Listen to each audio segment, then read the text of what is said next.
Joining us now, Congressman, Democrat, 3rd District, Virginia, Congressman Bobby Scott. Congressman, it's been too long. Great to have you. John, how you doing? I'm doing fine, sir. And how about yourself and your family? Well, everybody's kind of hunkered down. I know, right? Trying to comply with the stay in place. We were a little proactive here, and I saw this coming. My son, as you know, 15. You've met him many times. Joseph, he's a ball player. Has to work out 5 times a week. I guess it's his thing. So just under when everything ran out, I got enough equipment to build him his home gym in the garage. I'm short a few weight plates, but he's got the big thing we had to put together for the squats, and he's got an inclined bench, and he's got another bench, and he's got all the dumbbells, which we had put a big mat down. So he's good to go. If I tried to do that today, everything is out of stock. You can't buy it. So I was a little proactive there, Congressman. And he says hi, by the way. My son says hi. Thank you. And it's important that everybody comply with the governor's directive to stay home. If we can just go a few more days, it makes a difference. I know I saw a chart with Kentucky and Tennessee. Kentucky governor called an emergency, closed the schools and closed the restaurants, and then Tennessee called an emergency, closed the schools and closed the restaurants, but it was about 10 to 15 days later. Mm-hmm. And the number of cases in Kentucky compared to those in Tennessee has about 5 times more cases. So you think that 10 days is where they had the spread? Well, the problem with this thing is it's exponential, and people are learning what exponential means, because at the beginning of March, we had virtually no cases in Virginia. By about in the United States, just all over the United States, just a handful. Mm-hmm. By about the 10th, we had maybe a couple of dozen. By the 20th, we had about 200. And then 10 days later, we had 2,000. Mm-hmm. Well, at the rate we're going, 10 days, by the 10th of April, we're going to be at 20,000. Mm-hmm. And when the experts are talking about 100,000 or 200,000, they're talking, during the month of April. Mm-hmm. And so you when they say bend the curve, if you're going up tenfold every 10 days or so, mm-hmm. You're going to be in the millions if you don't. There's an old adage that if you don't change directions, you're going to end up where you're headed. Right. And we're headed towards millions. And so we've got to bend. If we do things like stay in place, we can bend the curve and avoid that. But it's going to take action, and the sooner you take the action, as they did in Kentucky, rather than Tennessee, the sooner you take action, the better you're going to be. There were some mistakes made early. Mardi Gras was held, and that is being credited with Louisiana being off the chart. And that was right at the beginning, and people really didn't appreciate how bad this thing could get. And as a result of Mardi Gras, the virus is all over New Orleans and all over Louisiana. It's one of the worst states, certainly one of the worst states per capita. We have to do the best we can, just suffering. And that's why Congress has taken the action it's taken. And I ask everybody this, I'm not singling you out. When everybody says we have to bend the curve, what is the metric for that? Well, the metric is you have to slow down the transmission. If you're going up tenfold every 10 days, if you can just double every 10 days, obviously that'll make a huge difference. And it's not just what we've got now. It's not just what we have now. It's the fact that we've got, it's about 4,000 deaths. If we don't do anything, 10 days it's going to be 40,000. Or maybe it could be 8,000. Mm-hmm. That's what bending the curve means. And it's going, right now, the chart is going almost straight up. There's a significant increase in the acceleration of the transmission. And if we can slow it down a little bit, and one of the major reasons for trying to slow it down is the fact that we don't have the healthcare capacity. Right. We don't have the healthcare capacity to deal with it. Right now, New York can accommodate all of the cases it's got. It's a strain, but if they go up tenfold in 10 days, they'll be overrun. Maybe they can go up a little bit, but if they don't bend the curve and slow down the transmission, they're going to be making decisions. I mean, they have plenty of ventilators right now. I think they probably have about twice the ventilators they need today. But if you go up tenfold, you won't have anywhere close to the ventilators that you need. If you just double, you might be able to survive. And so that's what they mean by bend the curve, the acceleration. And if you're going up tenfold every 10 days, that means from where we are now, there'll be about 40,000 deaths by the middle of April. And by the end of April, you're talking about 400,000. 400,000, and those are the. If we can bend the curve, instead of 400,000, maybe it'll only be 20 or 30,000. And that's the problem. And part of the problem is you have to take this seriously. When you try to put a happy face on it, everything's going to be great. Churches are going to be packed by Easter. People don't stop taking it seriously. You had Liberty University calling the students back from all over the country. The governor slapped that down, but because that could have been a total disaster. They have, I understand, they have a couple of cases on campus, but I mean that thing could have gotten out of hand. And then when they finally did close down, where are the students going to go? Back home to infect their families and other communities. But I think that was Falwell's position, was that the students are safer and the communities that they live in are safer if they're in their dorm. Look, there's a school of thought that says younger people get over this quicker. They develop a quicker herd mentality. So I know where Governor Northam's coming from. I thought Falwell had a position. You might disagree with it, but his position was his students are safer in that dorm than they are going to be at home. Well, people can't freelance their own philosophy on this thing. The fact is, if you have all people in a college campus with people all over each other in a dorm, once the virus starts going, it's going to be all through the dormitory. We have to, and then I mean, the fact is they are not safer all on campus. And that's why all the other colleges in the country have closed down, because you just can't stop the virus if you've got a lot of people in a small area. And the fact that young people can get over it, the virus is more dangerous for people who are frail, who have underlying medical conditions. But the fact is that young people can carry it. So if they themselves can acquire the virus and then get over it, and some young people are actually dying. But if they can get over it, they're still out in the community infecting everybody. If they go home, grandma's in trouble. And that's why we have to try to stop the transmission at every different kind of way we can. So, Congressman, the governor puts a date of June 10th, 6 weeks out. Some people thought that was a little long. I think what he was trying to do was say this is what he thinks will be the furthest out. Maybe he could get backed off on that. But business owners, other people I talk to, have told me, hey, this thing goes beyond June 10th. I can't open up my restaurant, my store, my gymnasium, my barbershop. I'm just going to go out of business. I don't have a job.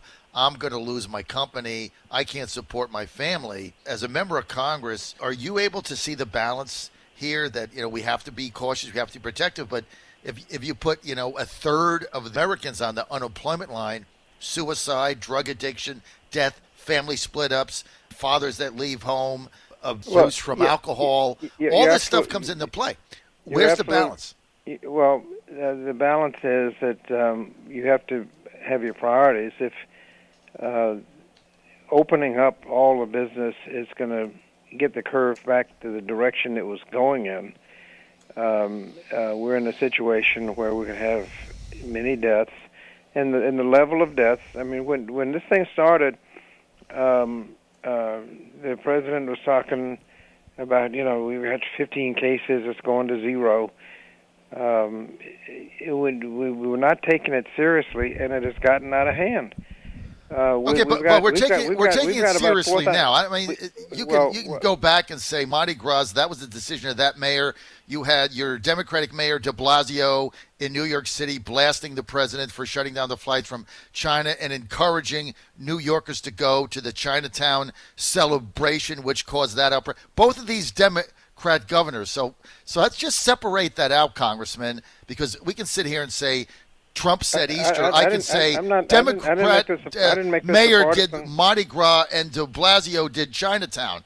So what I'm saying is, as a member of Congress, are you sensitive to the fact that if millions and millions of people are unemployed and millions of small businesses go under and the economy collapses and people have no money and no jobs, that is going to be a bigger calamity than this virus? I mean, is there a sensitivity to that?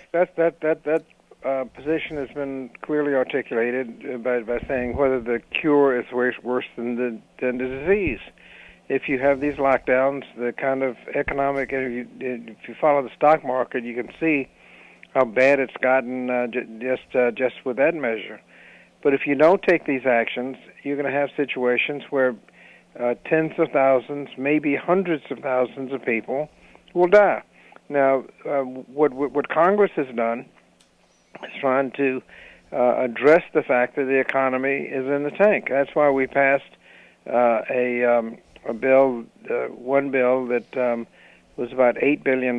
So we passed three so far, $8 billion to beef up the agencies and their abilities to respond. And then a couple of weeks ago, we passed another bill to provide sick leave and family support on a very limited basis. And just Friday, we passed legislation to deal with unemployment, help small businesses, help large businesses, so that they can get through this.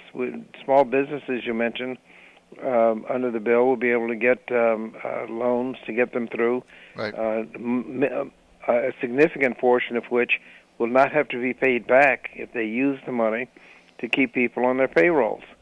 Unemployment compensation in Virginia, when you lose your job, the most you can get is about $300 and some. The pandemic unemployment compensation adds another $600. A flat $600 to that, where most people will, the average worker will be getting pretty much a full paycheck during this pandemic. We've significant funding for education, particularly colleges that are trying to maintain their campuses with no money coming in. Right. And then an extra cash infusion. Within 3 to 6 weeks, every adult in America will get $1,200 plus $500 per child. That's to help get through this, and it's not easy. No, you guys have to do that. I mean, we've been dealing with it. It's real. I mean, I've got friends of mine. I just talked to somebody the other night. His business is tanked. He's got 3 children. He's going to get a check or a direct deposit for $3,900. Married, 3 children. He's like, that gets me through mortgage payment, car. I mean, that gets through to June 10th. No question about that. And in addition to that, he'll get unemployment compensation. Right. If he's an independent contractor, he can get $900 a week. And the small business loans are real. You mentioned an independent contractor. Independent contractors have traditionally not been eligible. That's right. For unemployment compensation, but we have covered. You have to be a quote employee, not an independent contractor, not a gig worker. That's right. And we figured out ways to try to get money to independent contractors and gig workers. People who look, you did the right thing. I mean, it's not a perfect bill, but let's not let the perfect be the enemy of the really good. I mean, it's a good bill. I've talked to a lot of people. As far as the business loans are concerned, it was a one-page application, just like the secretary said he was striving to do. We did one. It took my wife, who's our CEO, under an hour to do the whole thing, including all the backup paperwork and everything. It took an hour, so it's not like 9 hours if you try to go through the SBA. And you send it to the SBA, or did you send it to a local bank? No, we went. The way it works is, and I can speak from real experiences. You can't get in until tomorrow, but we did the whole thing. Took in 50 minutes. Goes through your local bank, backed by the SBA. So it's not like you're going on the SBA website trying to apply for the disaster loan, which basically you have to budget 9.5 hours. It went right through our bank, where we have a relationship with them. One-page app, worksheet, and then, of course, you have to have the documents all behind it. But it took her under an hour. Okay, so that's like real, and it's going to help a lot of businesses out. Let me just ask you something. Why did your speaker, number one, this thing got stalled for a week, but why did your speaker dump all this crap in this bill, like $25 million for the Kennedy Center, $50 million for NPR? I mean, it was like a progressive goodie bag of garbage that had nothing to do with small business loan that you just talked about, unemployment that you just talked about, the $600, the money going to individuals, $1,200, $500. Why did she dump all that crap in there? Well, you mentioned NPR. The local WHRO has done a tremendous job in making available courses for students out of school. You can go on the WHRO website now and for free download Algebra 1, Algebra 2, everything that you need K through 12. You can take the whole course online. It has instructions to teachers, how to teach it, instructions to parents, how to help your children. So while children are out, WHRO has developed a website free of charge, and if it's on the internet, you don't even have to live in Hampton Roads to download so that students can get this assistance.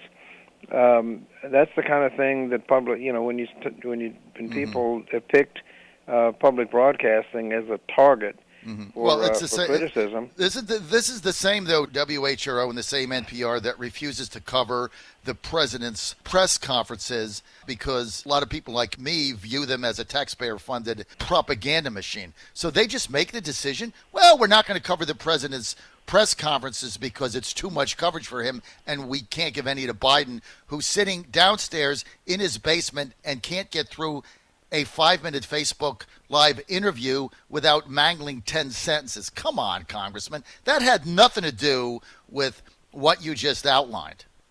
I'm sorry. The covering the president's press conferences, half the coverage is fact-checking what he's saying, whether it's even true or not.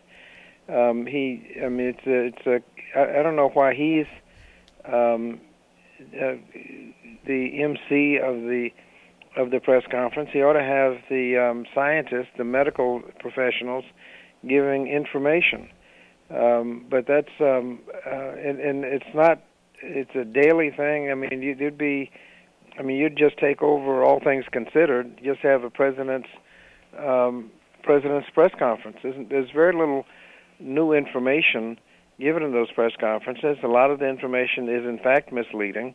And if you've been following it all along, you would really question whether or not this is a serious offense. And the fact that he hasn't taken seriously. I mean, he a couple of weeks ago he was at the Center for Disease Control in a campaign baseball hat. You know, the one that you wear.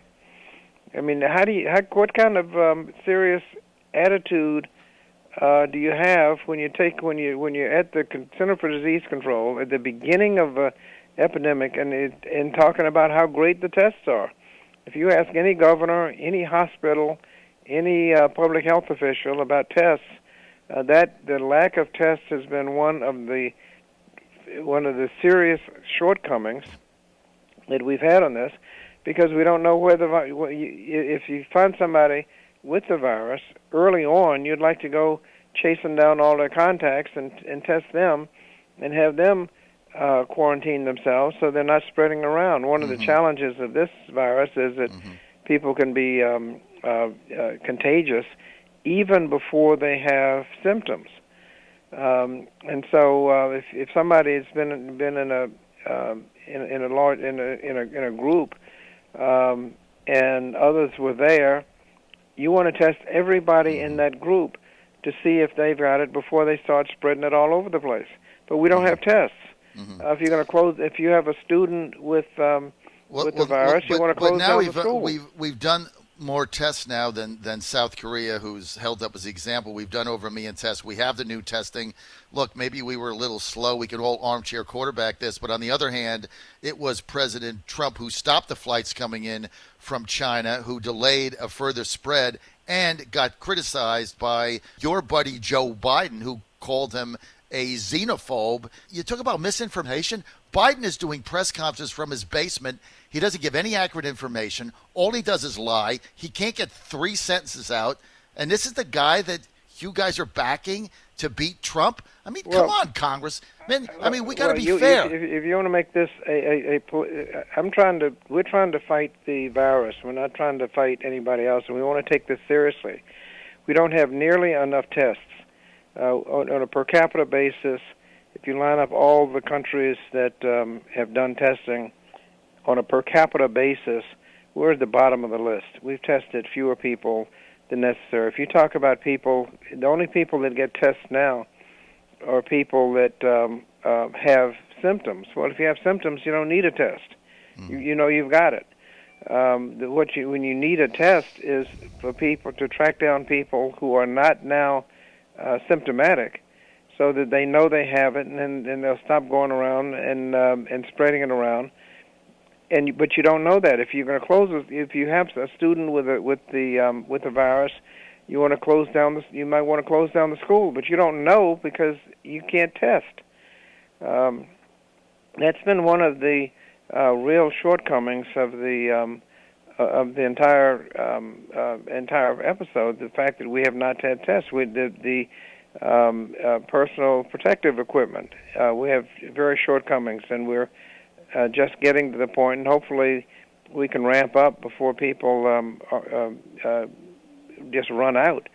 One of the problems we've got on hospitals is there's no enforceable OSHA regulation on how to prevent people from being exposed to infectious disease. That's a regulation that's been floating around for about 10 years, and we've been pushing the administration to promulgate an enforceable rule under OSHA to protect people from infectious disease. It's not only healthcare workers; it's also TSA, first responders, even grocery store clerks. And you've seen some grocery stores put up little plastic barriers between the customer and the cashier.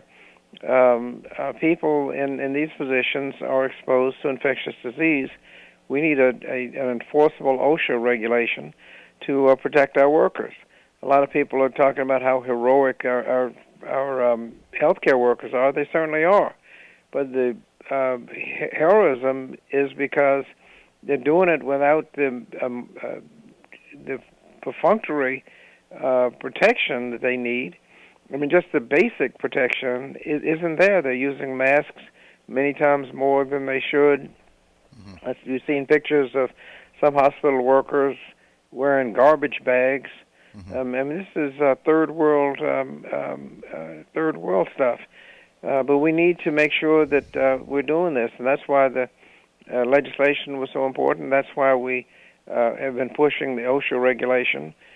We need to we pass legislation making the test when we get to the point where it's pretty well available, free of charge, so that people aren't deterred from getting tested because of the cost. We made the vaccines when they were available free of charge.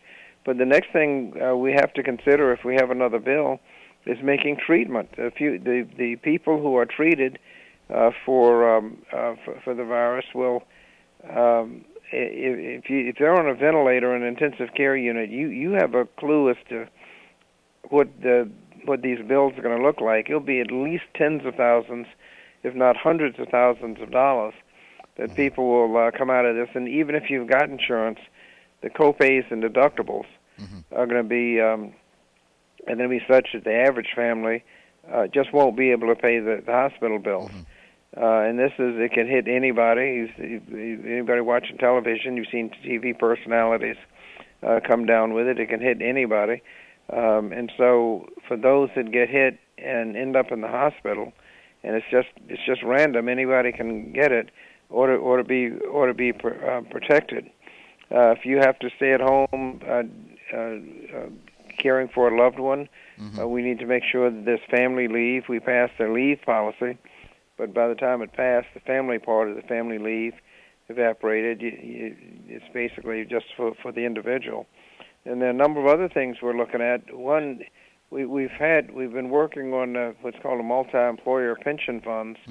Many of these huge pension funds, billion-dollar pension funds, were in deep trouble and were becoming insolvent and going broke.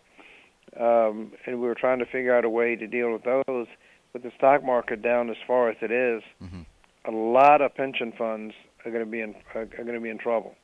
And if we don't step up, a lot of them are going to just go under. So there's a lot of work we need to do. Education. The longer the students are out, the more challenging it is to provide their education. And the colleges and universities need help. The student loans, young people. Well, I guess they're not young anymore. I mean, anybody with a student loan. You did the right thing there. We're running out of time, Congressman Bobby Scott. You did the right thing there in deferring loan payments. If you don't have a job, you can't pay your loans back. This just in, Congressman, and I got a wrap. 6.6 million people filing for unemployment last week, 3.3 million the week before. That's 10 million people have applied for unemployment in 2 weeks. But I just want to get back. You know what the previous record was? It's scary. 10 million have applied in 2 weeks. It's a scary situation here. The previous record was about 600 and some thousand, and the last week was 3 million. And that record includes the '08 financial collapse. And today it's 6.6 million.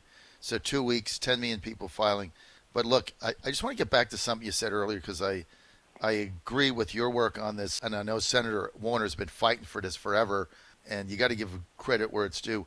Allowing the people that work on 1099s, independent contractors, in the gig economy, and that's now a big part of America. Like, they want to do their own thing. They have, side things they do. They own their own little businesses, and they'll work for different people. I mean, I've got several of them with us that they're not full-time employees, but they work a little bit for us. They work a little bit for WRVA, a little bit for the other stations. And so they're eligible for this. That was the best thing you guys did. That's huge. As a matter of fact, that's huge. That's been a big deal on the Education and Labor Committee, trying to make sure that people are not misclassified as independent contractors. A lot of people, and you see this in delivery for UPS, Federal Express, and Amazon Prime. The delivery people, some are independent contractors. Some are employees, and under the old deal, if one of them got laid off, some of them would get coverage with some companies, and others wouldn't. And we're trying to make sure that people don't get misclassified, but making sure that gig workers, independent contractors, and other people who got good income and now are not barbers and beauticians, right? Particularly get coverage under the bill. That's a huge deal. Now, the trick is going to be, after this is over, employees, the employers pay into the trust fund, pay extra taxes into the trust fund, and so employees get unemployment compensation, but the gig workers don't. Right. And so we have to figure out a way that we can get that covered. Congressman, thanks for being with us. I know you're my congressman. We don't always agree, but I love the fact that we can have an open, honest discussion on these things. And thank you for the time. We're both fighting. We're fighting for the people. We might have different philosophies, but a lot of people, as you have pointed out, are in deep trouble because of this. And I think the legislation that we've passed, and we're not making it partisan. That last bill passed with only one person out of in Congress expressing opposition. I agree. You never still really answered why your speaker held it up for a week and put all that crap in it, but I'm going to just let that go. Well, the crap was the unemployment compensation. No, it was the Kennedy Center and all that. So come on. John Fredericks Radio Network, Bobby Scott.